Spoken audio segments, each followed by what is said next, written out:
Oi, gente, tudo bem? Estamos aqui começando o nosso programa de hoje, o Mídia Livre, nosso canal aqui na internet, mais uma vez, agora com os temas da conjuntura. Estou aqui com o Antônio Biapino, com muito orgulho, militante histórico da construção da luta popular, sindical, aqui no nosso estado do Ceará. E eu sou Rafael Tomiyama, sou jornalista, e vamos aqui hoje fazer esse programa para tratar sobre a conjuntura, o momento político que nós estamos passando. E precisamos muito da participação de vocês para ajudar nessa reflexão comum, para a gente poder formar aí um juízo sobre esse momento que nós estamos vivendo, né? Então, estamos aqui diretamente do estúdio da Casa Vermelha, onde aqui nós fazemos a programação do Mídia Livre, aqui em Fortaleza, diretamente para o mundo inteiro, e estamos aí divulgando o nosso canal no YouTube, né? Nós tivemos aí um impressionante crescimento da ordem de 1000%, passamos em pouco tempo de 900 seguidores para 9.000 e queremos continuar com a sua participação, né? Então, comente, compartilhe, divulgue aí os nossos programas e contribua para que a gente possa fazer programas de cada vez mais qualidade e enfrentar aí o domínio da manipulação da mídia, né, da manipulação da grande imprensa sobre a consciência do nosso povo, apresentando um conteúdo de qualidade e alternativo para a gente poder fazer essa nossa construção. Bom, aqui nos últimos dias nós tivemos aí o nosso intervalo aí do carnaval, né, em que o povo todo esteve aí na festa, mas também se manifestando, né, comandante Biapino? A gente viu aí no país inteiro, não só no Rio de Janeiro, mas também na Bahia e Olinda, Recife, né, em várias partes do país, manifestações das pessoas de reprovação do governo golpista de Temer e também de apoio ao Lula, né, ao ex-presidente Lula.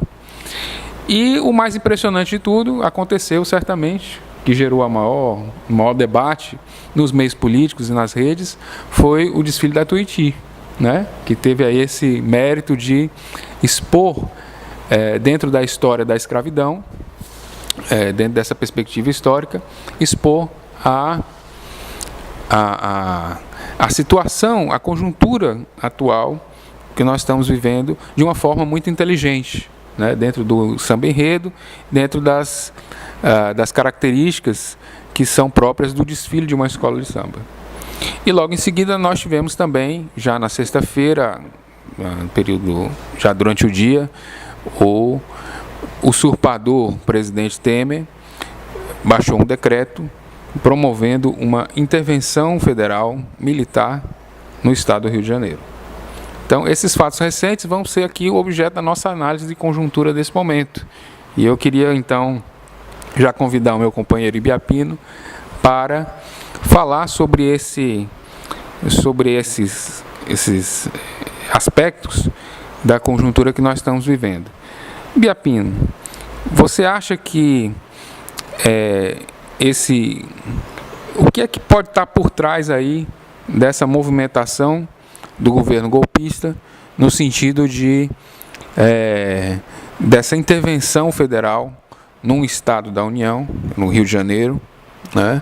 Já se tem bastante coisa formulada nas redes, né? Várias pessoas escrevendo, procurando pensar sobre essa situação, sobre os desdobramentos disso, né? E então vamos aqui conversar um pouco sobre isso e também ouvir aí a opinião dos internautas, né, de quem quiser aí se manifestar nos comentários desse vídeo logo aqui abaixo. Vamos lá. Abraçar também e ressaltar o Mídia Livre, que é um canal e faz um esforço sobre-humano para realizar esse trabalho que vem realizando e graças a Deus tem contado com a compreensão da população, do internauta e da internauta, haja visto esse crescimento espetacular que você já se referiu. Agradecer à Casa Vermelha na pessoa de todos que fazem a Casa Vermelha, o pessoal da cultura, o pessoal da biblioteca e também o vereador Guilherme Sampaio, por esse espaço importante. E pedir ao internauta para compartilhar esse nosso trabalho, curtir e também se inscrever no YouTube, porque o YouTube é um canal extraordinário de divulgação de ideias. E no nosso caso, eu penso que a gente divulga boas ideias. Em relação a esses temas que nós vamos abordar aqui, começando a questão da escola de samba, o carnaval é cultura popular. Sempre foi cultura popular, a cultura de massa e a cultura e a indústria da cultura toma conta para poder ganhar dinheiro à custa de todo esse trabalho desenvolvido pelas massas, esses trabalhos populares, mas através dessa extraordinária escola de samba, que eu, para ser sincero, eu nem conhecia essa escola de samba, porque as mais faladas na grande mídia é a Mangueira, é a Beija-Flor, a Portela, a Imperatriz Leopoldinense e a Salgueiro, que é a minha. Eu gosto da Salgueiro porque minha mãe, quando eu nem sabia se tinha essas escolas de samba, ela cantava a músicazinha do Salgueiro. E aí pronto, eu passei a achar a músicazinha tão bonita que quando eu vim conhecer a cultura mais de perto, aí pronto, eu digo, a minha é Salgueiro. E 2 anos que perde por 1/10, não pode, ano que vem vai ganhar. Mas a Tuiuti tem que agora contar com o respeito de todos os brasileiros. E ela foi manchete mundial, porque ela fez um enredo muito bem feito, um desfile bonito, elegante, e trouxe uma crítica social que representa o pensamento da maioria da população brasileira. Então, eu quero parabenizar, ressaltar, eu milito muito no Facebook. Então eu quero, sempre que eu estou encontrando agora as imagens, de qualquer imagem da Tuiuti, eu estou divulgando no Facebook, para poder realmente a gente aproveitar aquela crítica social feita de forma criativa, através da cultura, que é fundamental. É fundamental. Vocês entendam que cultura é fundamental. Os Estados Unidos hoje é um país conhecido no mundo todo porque ele usou a cultura para aparecer no mundo. Criou uma academia, que é Hollywood, e através de Hollywood, os Estados Unidos produziu filme, produziu tudo que se possa imaginar, e o mundo hoje conhece os Estados Unidos através da cultura. Eles não foram tolos. O Brasil é muito tolo. Um país grande como esse, a gente não divulga o que é nosso. Parabéns aí a Tuiuti.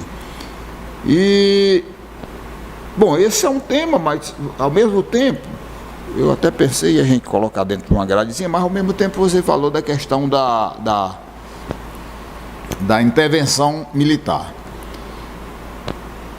O que é que está por trás? O que é que está por trás, né? Depois a gente fala se isso é legal, se vai ou não resolver o problema. Fica para uma outra rodada que já começa a partir dessa minha fala inicial agora.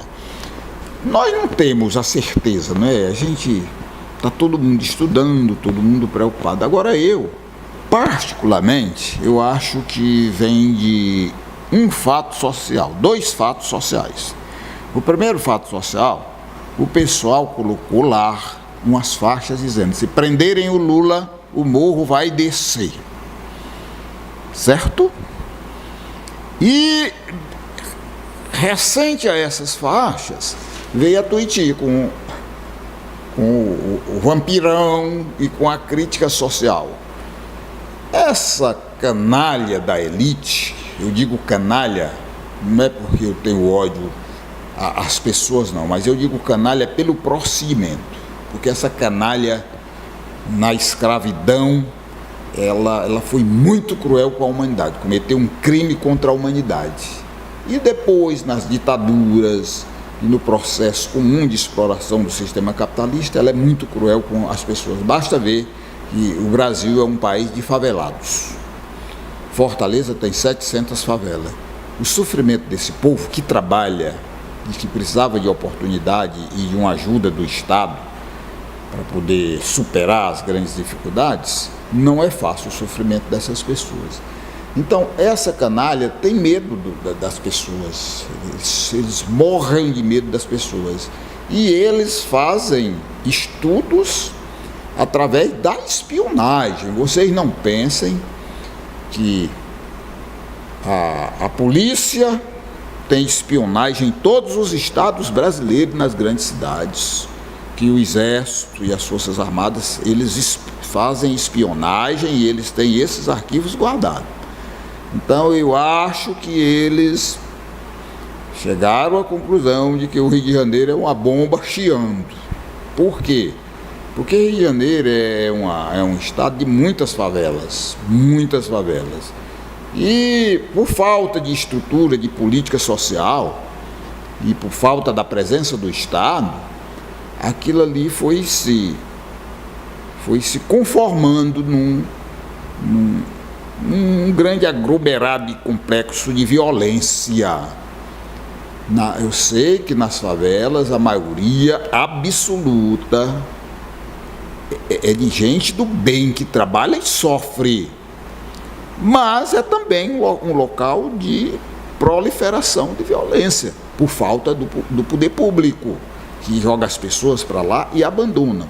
Então, eu acho que eles fizeram todo tipo de espionagem e viram que teria possibilidade, mentindo que é para coibir a violência, que eles nunca se preocuparam.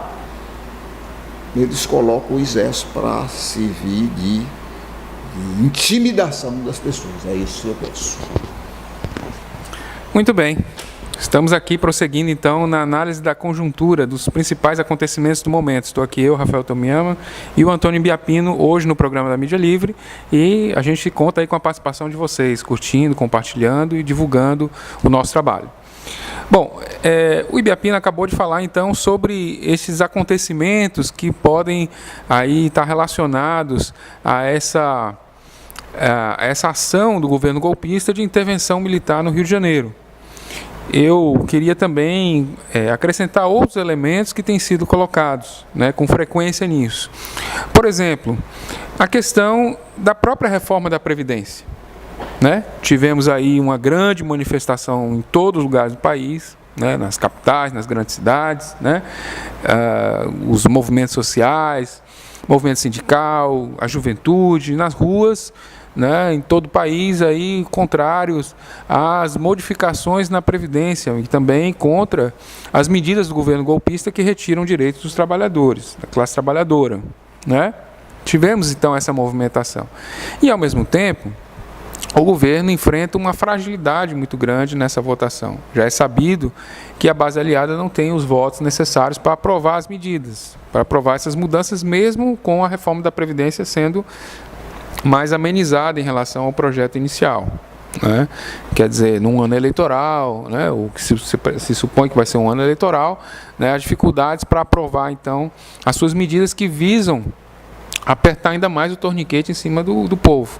Então, de repente, a história da intervenção, ela se enquadra, ela cai como uma luva no momento em que o governo não tem essa maioria, né, para, vamos dizer assim, uma saída honrosa, né? Mas parece muito pouco, né? Parece muito pouco uma grande ação por uma questão, vamos dizer assim, menor, né? Que o governo sairia aí dessa enrascada com uma desculpa perfeita, né? Como tem intervenção, aí o senador golpista Eunício Oliveira já retirou da pauta a matéria, né? Aliás, todas as matérias que dizem respeito a emendas constitucionais. Isso porque a própria Constituição prevê que, no caso de estado de emergência, estado de sítio ou intervenção federal, não é possível fazer alterações constitucionais. Agora, vejam, há uma flagrante falha legal nesse processo, uma vez que a intervenção federal é num estado como um todo. O governador deveria ter sido afastado, né? Não se separa uma secretaria de governo de todo o governo. Então, se você tem uma intervenção, né, seria para instituir um interventor, tirar o governador. Né? Então, fizeram lá um acordo de cavalheiros e tem essa irregularidade. Né? Isso certamente será apreciado no STF, que, como todos nós sabemos, né, atua não mais em função de ser o guardião da Constituição. né? Não há mais nenhum disfarce quanto a isso, né? Já que o STF tem agido sempre para golpear, né? Para se alinhar com o golpe, né, de Estado, né? Na medida em que barrou a nomeação de Lula e liberou a nomeação do Moreira Franco, né? Na medida em que mandou prender o Delcídio e liberou o Aécio, né?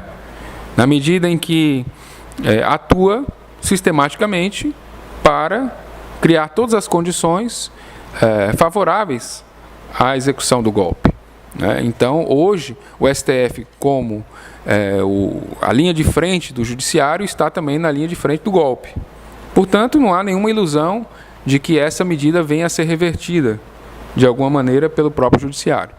Mas, ao mesmo tempo, o golpe militar no Rio de Janeiro, né, a intervenção militar no Rio de Janeiro, ela serve também como um laboratório para outras experiências que venham a ser realizadas em outros estados, né? Então, você pode ter uma situação generalizada, né, de generalização do golpe no país como um todo.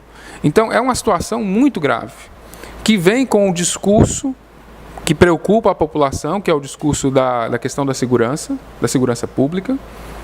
É uma ação espetaculosa, é uma ação, portanto, que não necessariamente vai resolver o problema, porque a questão da corrupção atinge inclusive as Forças Armadas, o envolvimento, aí, uma série de notícias sobre o envolvimento de forças militares com o tráfico de drogas, né, pelo menos com militares envolvidos, né, em apreensões de drogas, mas também no sentido de que o que resolve, o que desmonta o crime organizado é uma ação muito mais, vamos dizer assim, sigilosa, né, uma ação de investigação, uma ação que é feita, enfim, por um serviço especializado de inteligência, né? Como é que os tanques na rua vão resolver essa questão?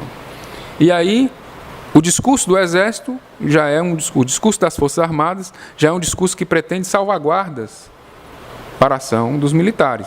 Ou seja, evitar que haja, como nas palavras ditas pelos próprios generais, que hajam novas comissões da verdade.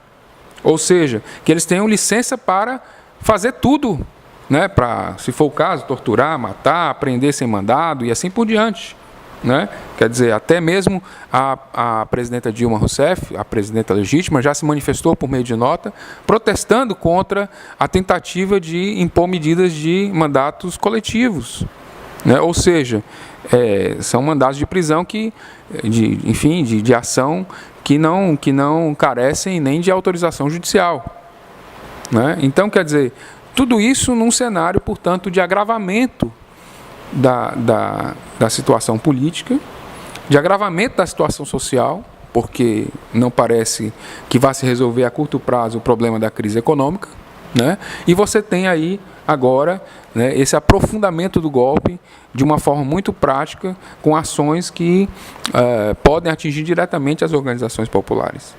Então, Ibiapino e caros amigos e amigas que estão nos acompanhando, nesse momento é mais importante do que nunca que nós possamos refletir sobre essa realidade, mas principalmente que a gente possa se organizar para um enfrentamento político e na prática, né, organizativo com o movimento, com o meio popular, com os movimentos, com a população, né? É importante que haja muita conversa, é importante que hajam vídeos, hajam informações para que as pessoas possam aí desvelar, né, o véu ou as cordas que seguram os manifestoches, né? Os manifestantes fantoches, né?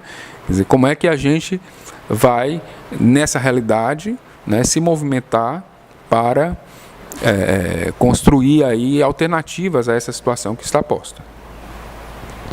Muito bem.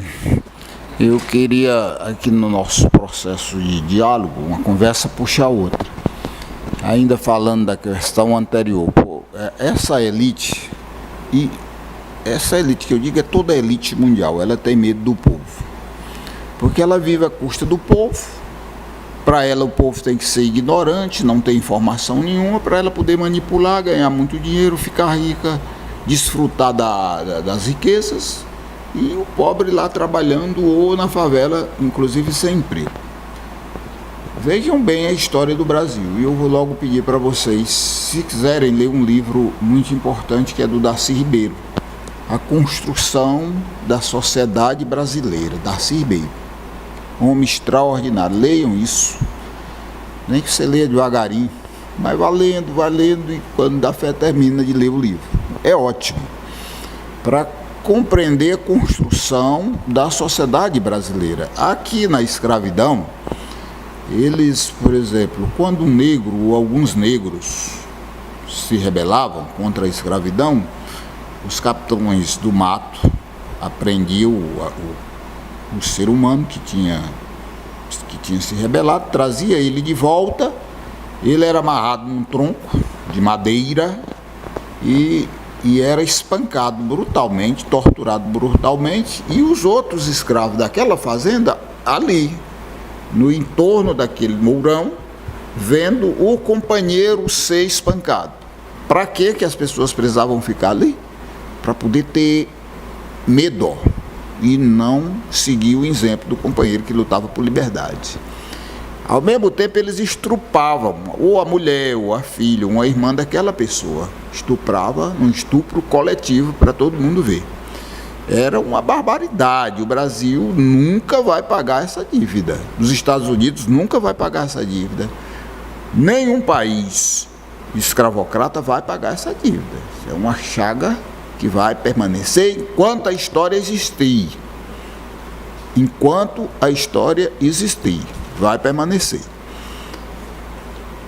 Então, colocar o exército agora tem todos esses aspectos que o Rafael falou. Eles estão notando que começa a existir no seio da sociedade brasileira uma revolta contra os mentirosos, as mentiras, os canalhas do Congresso Nacional e do Judiciário, canalhas que ganham muito dinheiro, ainda tem o auxílio moradia, o auxílio gravata, o auxílio dente, o auxílio escola, e isso acontece tanto no legislativo como no judiciário e como no executivo. E as pessoas começam a se revoltar. Então eles precisam, você tem razão, colocar essas experiências para intimidar as pessoas e evitar as revoltas. E inclusive evitar que o povo vá para a rua defender o Lula. E o povo está começando a querer defender, mesmo sem a televisão incentivar, porque as paneleiras foram incentivadas pela televisão, elas foram lá para o bodismo, para aparecer na televisão, aí apareciam as vadias sem roupa, fazendo esculambação em tudo que era cidade, principalmente em Brasília, tomando banho nua no lago, e dizendo que estava ali em nome da família. E o mentor era o Alexandre Frota, que é um prostituto. Mas o povo que perdeu o direito, que vai perder sua aposentadoria, se essa reforma da aposentadoria passar, não pode se manifestar. Então, o golpe é completo para a presidenta que não ia permitir reformas e que vinha dando direito ao povo brasileiro, inclusive de estudar, inclusive de se formar. A minha filha, a Alana, ela tem muita vontade de se formar na área de odontologia. Eu perguntei a ela no domingo, que ela ficou o carnaval lá em casa, quanto era. Ela disse que custava R$ 2.100 a mensalidade. Eu quero perguntar a você, trabalhador metalúrgico, a você, trabalhador comerciário, a você, trabalhador agricultor, a você, trabalhador de qualquer área que seja, você ganhando em aproximadamente R$1.000, um pouquinho menos ou um pouquinho mais, você pode formar um filho seu em odontologia, em medicina, em engenharia, em jornalismo, em arquitetura? Você pode? Seja sincero comigo, você pode? A presidenta Dilma Rousseff e o presidente Lula criaram o ProUni e o FIES, além de terem feito 18 universidades. Você sabe por que essa burguesia se levantou com tanta raiva contra o PT? Porque ela é inteligente, a burguesia, ela tem o mérito de gostar de estudar, para ver os pontos principais que lhe interessam. Então, o que ela disse? Se essa mundiça começar a estudar e se formar, vai tomar o nosso lugar. Então, é preciso cortar o mal pela raiz agora. Os melhores empregos, as melhores profissões têm que ser da burguesia. Não pode ser de perrapado. Perrapado é para limpar o chão dos ricos, é para trabalhar na fábrica dos ricos e produzir para os ricos ter privilégio. Entenda isso, não seja idiota. Não seja idiota, compreenda isso. Esse é o X da questão. Então o golpe tira a presidenta que estava garantindo esses direitos. Aí depois de tirar a presidenta, ela reúne 367 vigaristas, vagabundos da pior espécie que se possa imaginar, que receberam dinheiro para fazer o impeachment da presidenta e que receberam dinheiro para votar nas reformas trabalhistas e da Previdência Social. Aí tira direito dos trabalhadores, a exploração passa a ser maior ainda e o acúmulo de riqueza da burguesia passa a ser maior ainda. Por que eles falaram tão mal da Petrobras se toda a vida eles roubaram a Petrobras? Eles queriam desmoralizar a empresa e vender para os parceiros deles, das grandes companhias dos Estados Unidos e da Europa Ocidental. Porque o Estado, para essa gente, serve para fazer negócio. E nós aqui, do movimento social, da luta do povo, jornalistas como o Rafael, professora como a Leda e tantos outros, eu de Baima, e tantos outros companheiros e companheiras intelectuais que traz, como gosta de dizer a Leda, eu não gosto de dizer isso não, mas eu vou repetir, colocar a cara para bater, ó. Para bater, ó. Eu não estou do lado do rico, não. Eu batam aqui, mas eu estou do lado da maioria do povo brasileiro que é pobre e que precisa de direitos, que precisa de liberdade, que precisa de justiça social. Então, nós vamos ainda continuar nesse tema, mas peguei esses tópicos que a mim me parece são importantes para a nossa reflexão. Se você acha que tem sentido o que estamos falando aqui, nos ajude aí, homem. É só dar um cliquezinho ali e compartilhar, também ir lá se inscrever no YouTube, ou então curtir, porque aumenta a nossa visibilidade, a nossa opinião vai para lá, não estou dizendo que está certa, mas fica para a sua reflexão. Se você acha que a gente não está dizendo certo, faça também a sua crítica, porque a gente lê e a gente diz, rapaz, pode ser que eu esteja errado nisso. Isso é dialética, a gente vai melhorando nessa interação com as pessoas. É para isso que nós estamos fazendo essa live de forma sistemática. Bom, o Ibiapino, então, falou muito bem sobre a atuação das chamadas elites. Eu não gosto de usar esse termo, porque elite denota uma coisa boa, né? A elite é a nata da goiabada, né? É o que tem de bom. A elite não, coisa nenhuma, né? Ela, na verdade, a burguesia, a classe dominante, né? Dominante porque detém as ideias dominantes, ela domina exatamente porque ela se autodenomina elite, né? Porque ela cria essa lógica de que os dominados, então, não fazem parte do que ela mesma chama de elite. Mas esse ataque que você fala à educação, né, ao desmonte hoje que está sendo promovida, quer dizer, o Temer então baixa uma medida supostamente para combater a insegurança, mas essa insegurança é gerada pelas medidas que o próprio Temer implementa. Na medida em que ele congela por 20 anos os gastos com saúde, com educação, né, ele está promovendo o quê? Ele está promovendo o desmonte, né? E aí, ao mesmo tempo, ele favorece os interesses privados. Ele desmonta a previdência social e favorece os planos de saúde dos ricos. Ele desmonta a escola pública e favorece a educação privada. Ele desmonta o SUS, o Sistema Único de Saúde, e favorece exatamente os empreendimentos, os hospitais privados, né? Toda a lógica, portanto, da acumulação privada da riqueza em poucas mãos, né? Então, esse processo, ele enfrenta não só um desmonte do ponto de vista dos recursos disponíveis, mas uma ofensiva conservadora, inclusive, contra o pensamento crítico. Né? O projeto do Escola Sem Partido, que você falou aí, né, de alguns dos atores desse processo, né, é um projeto para esvaziar o conteúdo político. Né? Então você imagina uma análise histórica, como fez a Paraíso Tuiuti, de uma forma brilhante, de uma forma criativa, sem que haja minimamente uma compreensão de classe, uma compreensão dos papéis, né, do que você está falando. Né? A história do escravagismo, ela permanece até hoje. Né? Então, toda a ação do governo golpista, no sentido de reviver a escravidão, de dificultar, por exemplo, o combate ao trabalho escravo, de destruir a CLT, destruir as garantias trabalhistas, ela vem no sentido de superestimar, sobrevalorizar o processo da exploração. E aí, nessa coisa da barbárie, né, que nós estamos vivendo, a mídia tem um grande papel. Na medida em que ela esconde os fatos, na medida em que ela dissimula, na medida em que ela manipula. Por exemplo, uma coisa que foi visível, o próprio desfile da Paraíso Tuiuti. Durante a transmissão, né, os jornalistas da Rede Globo ficaram afônicos. Tinham o que dizer.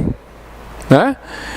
E no desfile do sábado, né, em que a Tuiuti foi a vice-campeã, por pressão do serviço de inteligência, dos próprios militares já ocupando o Rio de Janeiro, né, o personagem que portava aí a figura do vampirão foi obrigado a retirar a faixa presidencial, né, que indicava, portanto, uma evidente censura. Né? E, afora isso, a transmissão pela TV, da TV Brasil, quando chegou nesses carros alegóricos, que fala que era o navio negreiro, né, o tumbeiro que tinha lá as mãos manipulando, né, os fantoches manifestantes, né, e as carteiras de trabalho sujas, destruídas, a transmissão foi interrompida. Quer dizer, por que isso aconteceu? Né? Por que isso aconteceu? Por que isso está acontecendo? Né? Então nós temos que refletir. Ao mesmo tempo, eu queria tratar de um outro aspecto, que é como a manipulação ela vai também estabelecendo novas pautas. Então você vê, como por exemplo, agora só se fala nessa questão da intervenção militar. Né? Então, de repente, o auxílio moradia do juiz saiu da pauta. Ninguém fala sobre isso. Como antes não falavam mais sobre as malas do Gedel, como antes não falavam mais das malas do Lures, como antes não falavam mais da gravação do Temer com o Joesley, né? Então você tem sempre um episódio que é encoberto por uma nova, né, alguma pirotecnia nova que faz com que a discussão ela saia disso. Né? E aí você tem um judiciário, né, você tem uma ironia do destino. Né? O Moro condenou o Lula por uma moradia que ele não dispõe, que não pertence a ele, que ele não mora lá, e foi pego, né, como outros juízes, recebendo auxílio moradia, tendo residência própria, casa própria, um imóvel fabuloso. Né? E ainda justificou isso como sendo o fato de que eles não têm reajuste salarial. Né? O pequeno salário do juiz não é reajustado numa realidade social que nós vivemos. Então ele acha que, né, que é válido que tenha esse auxílio moradia, porque eles, pobres, coitados, não têm reajuste, né? Então eles têm direito a ter aí a prebenda, né? O penduricalho do auxílio moradia, né? Para se favorecerem a eles mesmos. Né? Afora outras tantas coisas. Então, quer dizer, o que acontece é que você tem uma situação em que o parlamento, bem ou mal, você ainda são eleitos, né?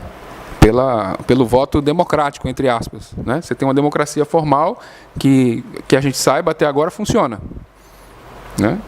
No período democrático é para funcionar. Mas e os juízes? Quem escolhe? Quem fiscaliza? Qual é o controle social que existe, né? Porque a CNJ, o Conselho Nacional de Justiça, né? Então, dentro dessa realidade, né, que nós temos esses factoides e tal, nós temos que pensar o que pode ser feito. Porque, evidentemente, se a mídia estabelece a pauta e se todo mundo segue a pauta da grande mídia, da mídia zona, da mídia empresarial, é porque não há uma estratégia definida, clara, que permita as forças da esquerda, os movimentos sociais, os movimentos populares, os partidos políticos, de incidirem sobre essa pauta. É fato que o conjunto da esquerda, nessa história, está perdido. E você vê agora, né, essa recente iniciativa de criar uma chamada frente de oposição, uma frente de centro-esquerda ou frente ampla, enfim, com as denominações que são apresentadas aí como uma grande proposição de oposição, né, envolvendo aí um conjunto de partidos, né, que se identificam com a esquerda ou com o centro-esquerda, né. Nessa votação no Congresso Nacional, as bancadas do PDT e do PSB votaram praticamente todas, né? Acho que no PSB foi uma pessoa só, um parlamentar só que votou contra, mas votaram integralmente a favor da intervenção militar no Rio de Janeiro. O PT, o PSD, o PCdoB e o PSOL votaram integralmente contra, né? Então, como é que a gente vai, né? Como é que na primeira votação, no primeiro teste, a tal da frente de esquerda, né? Ou frente de centro-esquerda, já mostrou aí as suas fissuras. Quer dizer, porque não resolve a política, ou não resolve a unidade sem uma discussão programática, sem uma visão de país, sem uma construção política que determine isso. Então, esse é o desafio que está colocado hoje, né? E eu acho que é um pouco do que nós aqui podemos propor em termos do que essa esquerda pode pensar para o futuro do país, né? Já que a discussão hoje toda, né, tem muito a ver, inclusive, com a situação do próprio Lula. E aí, Biapino, como é que a gente, né, sai desse imbróglio que nós nos metemos? Eu gosto muito de fazer citação, é uma coisa minha, aprendi, não sei como, mas sei que aprendi. Eu queria lembrar aqui uma professora de filosofia chamada Irmã Dulce Everdós. Irmã Dulce Everdós. Não, Dulce não. Irmã Lúcia Everdós. Eu acho que não é mais viva. Aqui no Ceará foi minha professora. Um dia ela me disse que um idiota olhou para cima, olhou e depois disse: o céu está azul. E uma pessoa com muito esclarecimento olhou para cima e disse: nem é céu, nem está azul. Quem é que tem a verdade? O idiota ou a pessoa que tem conhecimento? O céu está azul, nem é céu, nem é azul. Minha professora de filosofia, Irmã Lúcia Everdós. As pessoas são susceptíveis a serem manipuladas, Por quê? Por falta de conhecimento. Por isso que você tem razão no conceito elite, mas eu gosto muito de dizer porque o pessoal já entendeu elite como sendo também uma turma que domina. Elite não é só isso, gente. Eu, por exemplo, posso me considerar uma pessoa que, bem pertinho da elite, que tem algum conhecimento. Então, o conceito de elite serve para muita coisa. Como as pessoas, os operários, eu converso muito com os operários, sou operário também, elas, quando se fala em elite, elas já sabem de quem se está falando. Aí eu uso o termo nesse sentido, mas você, a sua interpretação está mais certa que a minha, eu uso a minha dentro de uma pontualidade. Então, Por que a elite não quer que as pessoas tenham conhecimento? Exatamente para não compreender. É bom que as pessoas fiquem confusas, né, achando que é céu e que é azul. As pessoas estão acreditando que o exército vai resolver. Aparentemente, dá para acreditar nisso, se não estudar. Ora, você vê em todo canto um tanque. Não sei quantos soldados com fuzil, o que as pessoas vão interpretar? Não tem bandido que aguente. Vai resolver o problema. Não vai, não. Porque o problema não é esse aí pontual, não. O problema é outro. O problema é outro. Não seja idiota. O sistema de segurança pública no Brasil faliu, gente. É a mesma coisa de um organismo. Você já ouviu falar? Fulano morreu. O que foi? Foi falência múltipla dos órgãos. O coração, os órgãos, vários órgãos. Tudo falido. O coração não funciona, rim não funciona, nada funciona. A pessoa morre, não tem mais jeito. Então, o Brasil, em termos de segurança, faliu. Preste atenção. Nem presídio, que seria a última coisa para se fazer, fizeram. Não tem presídio. Preste atenção nas notícias. Tal presídio era para 100 pessoas, tinha 300. Tal presídio era para 1.000 pessoas, tinha 5.000. Nem presídio tem. Para remediar de forma covarde, o judiciário inventou uma tal de pulseira eletrônica. O cara estuprou a sua filha. Não vai sofrer, não. Há uma pulseirazinha ali no pé, porque ele não tem onde botar. Já se denotou um grau de corrupção tão grande nas forças policiais, nos estados, que o próprio ministro da Justiça do governo golpista disse que no Rio de Janeiro a polícia é quem dá subsídio aos bandidos.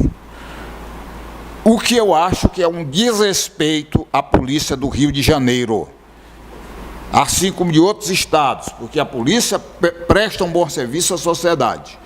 Estou falando do bom policial, do bom trabalhador, da área de segurança pública. Eu não estou falando daquele sem vergonha que se envolveu em corrupção, não, que contribui com os traficantes. Não estou falando desse tipo de gente, não. Esse tipo de gente ruim, ordinária, tem em todo canto. Agora, ao meu ver, o ministro da Justiça generalizou e desmoralizou e desrespeitou a polícia do Rio de Janeiro, sem reconhecer o trabalho estressante que ela faz ao longo do dia a dia. Então,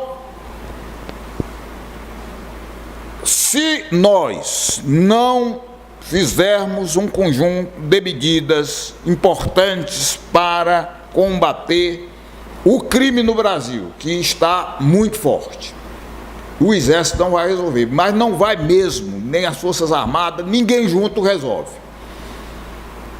Ninguém junto resolve, nem o Exército, nem a Marinha, nem a Aeronáutica, não resolve não. Sabe por quê?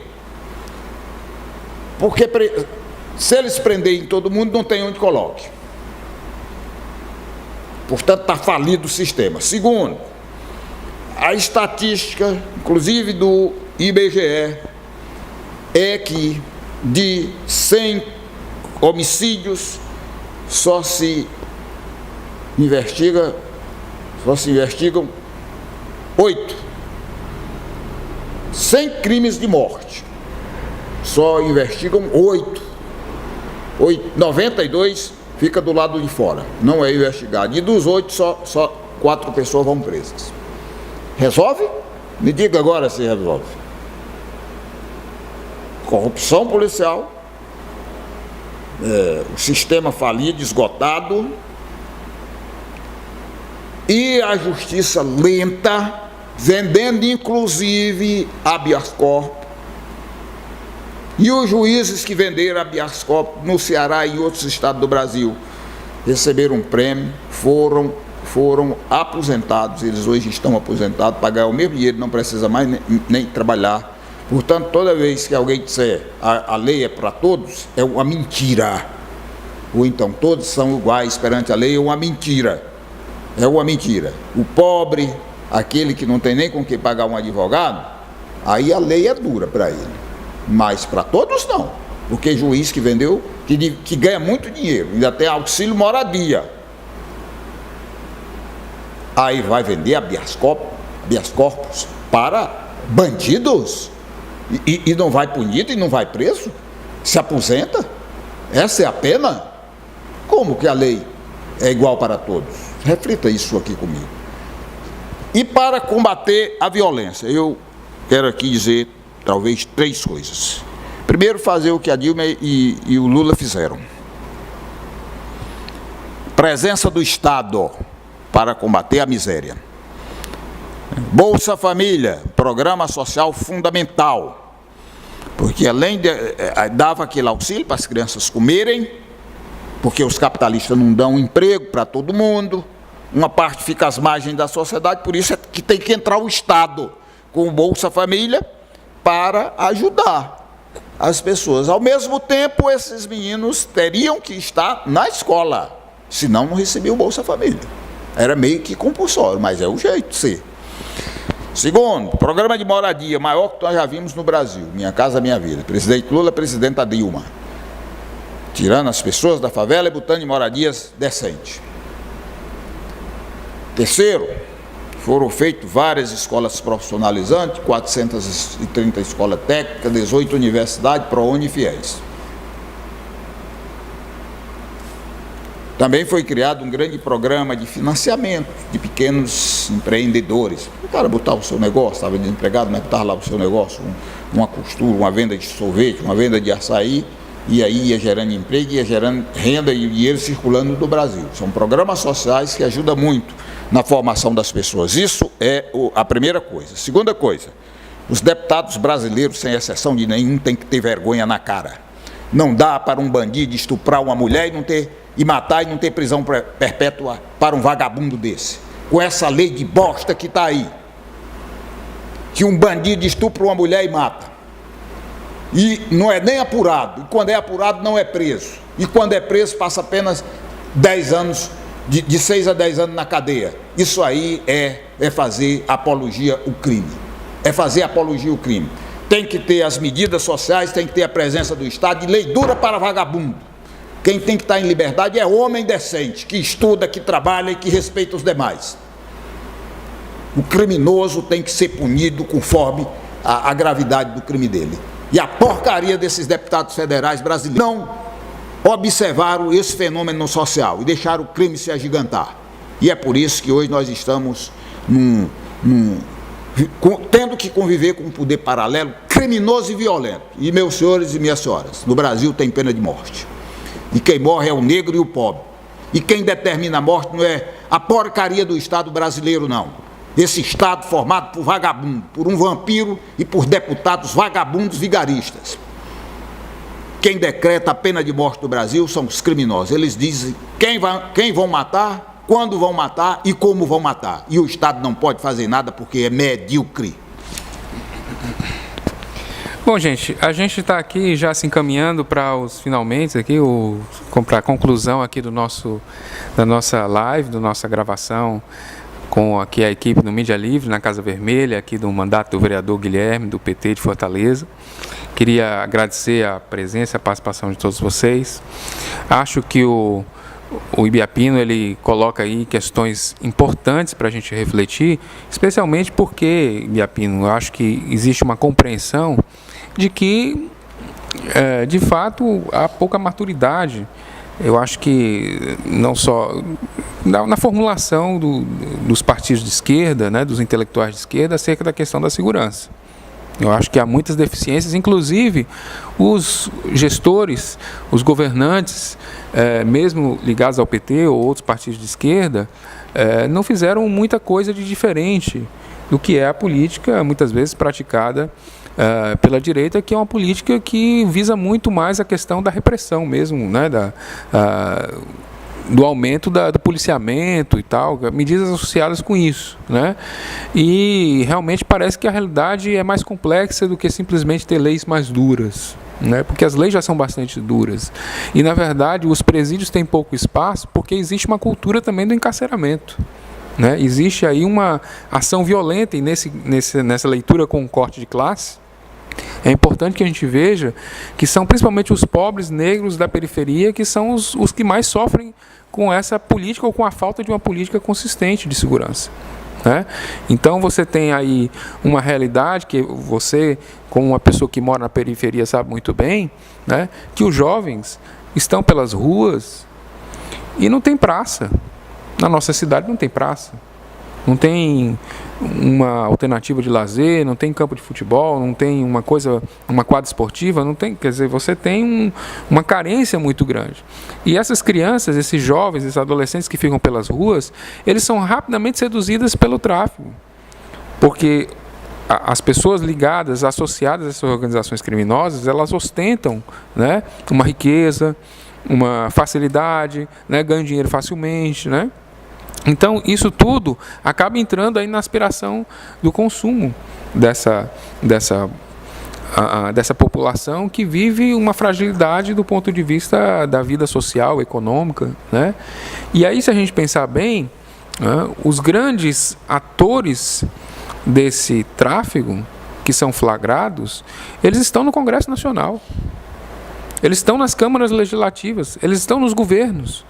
Quer dizer, não só porque eles estão lá com políticos que traficam, mas com helicópteros e outras, né, ações aí de grande, né, porte e de grande riqueza. Eles estão lá, inclusive, eleitos pelo crime organizado. O crime organizado ele interfere na política. Ele incide, como na democracia formal burguesa, a riqueza, não importa de onde ela procede, ela incide sobre as portas que se abrem, os mecanismos que estão à sua disposição, né? Então você veja duas situações.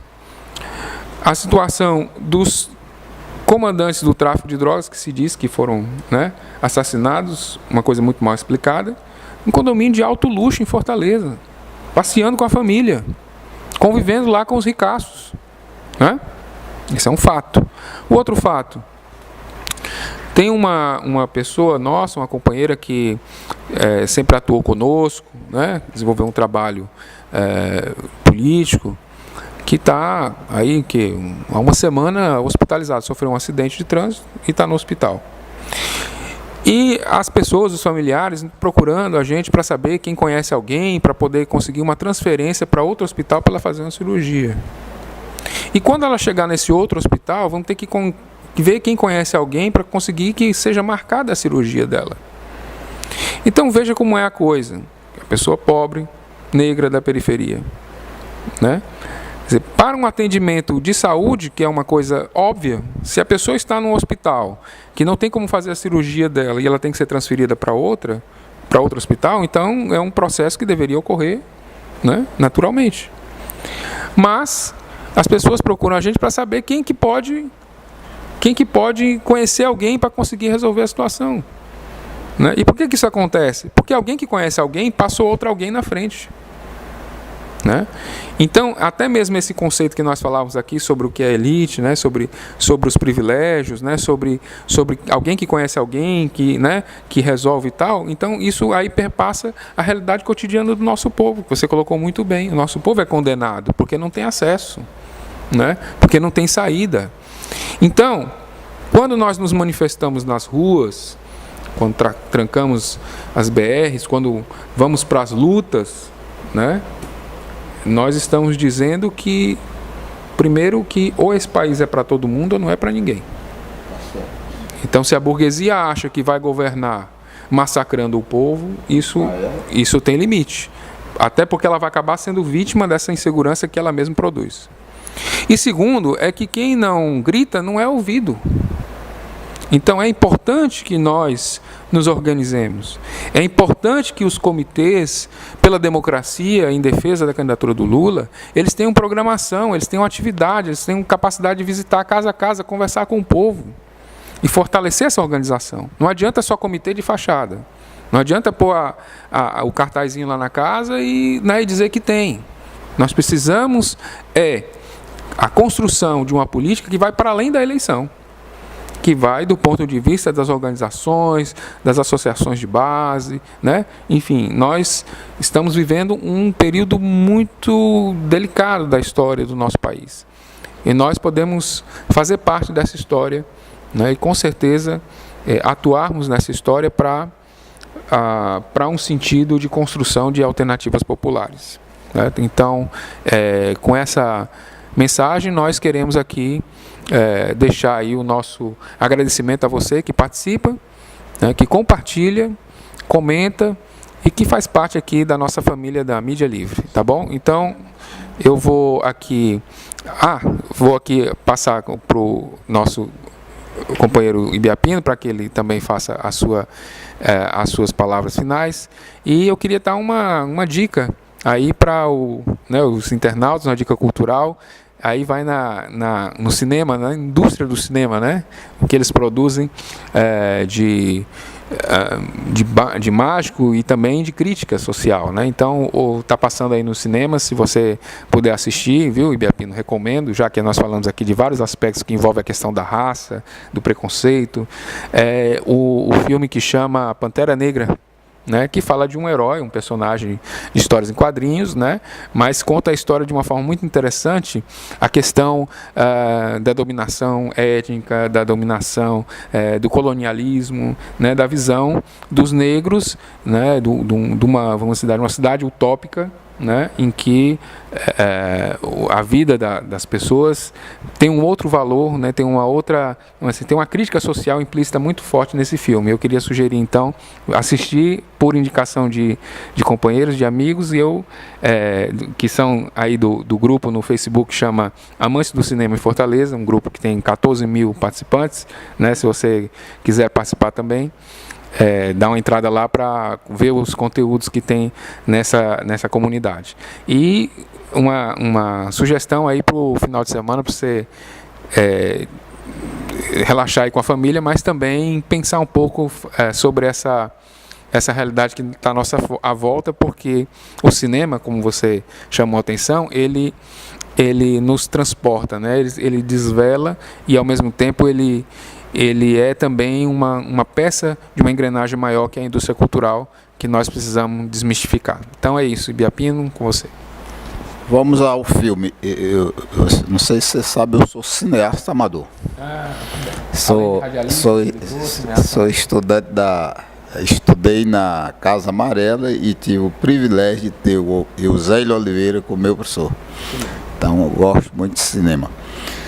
Eu vou dizer aqui um livro, apresentar como dica um livro para vocês. É do escritor baiano Jorge Amado. Capitães de Areia.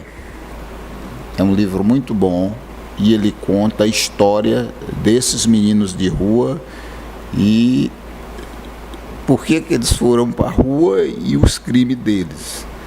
Se você ler, você vai ficar encantado com este livro. Então, agradecer imensamente o tempo que vocês estiveram conosco, os compartilhamentos, e peço que sigam fazendo isso e se inscrevendo no Mídia Livre, no YouTube, para nos ajudar a divulgar essas nossas ideias. E tem um texto que eu escrevi agora, faz poucos dias, é um artigo, que o título é O Diálogo do Diálogo, o Diálogo do Diálogo com Sua Majestade, o Supremo Tribunal Federal. E vai estar também no blog da Dilma, vocês entram no blog da Dilma, que vai estar lá, e no meu Facebook, que é Antônio Ibiapino. Grande abraço. Você acaba de assistir mais uma produção da Mídia Livre. Eu sou o vereador Guilherme Sampaio e eu apoio a Mídia Livre. Apoie você também. Curta, compartilhe, comente, ajude a democratizar a comunicação no nosso país. Até a próxima.